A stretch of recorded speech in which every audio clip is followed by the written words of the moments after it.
This guide shows how to connect your iPhone or Android to your 2018-2023 Chevy Traverse for hands-free calls and music.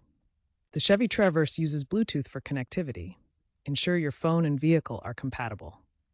First, enable Bluetooth on your phone. For iPhone, go to Settings and turn Bluetooth on.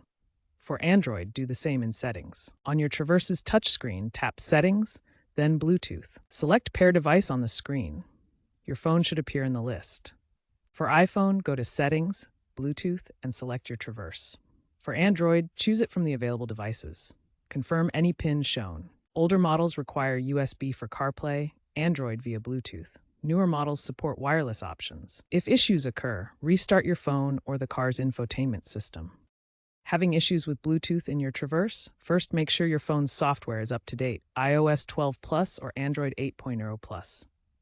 If you've paired many devices, try forgetting old ones in the Bluetooth settings of both your phone and the car. For 2021-2023 models, ensure wireless CarPlay Android Auto is enabled in the settings. If the connection drops frequently, especially in hot weather, check for available software updates from Chevrolet, as a 2024 update addressed this. If all else fails, a factory reset of the infotainment system might be necessary, but remember to back up your settings first. For optimal performance, use a high-quality USB cable for wired connections, older models. Enjoy safe, hands-free driving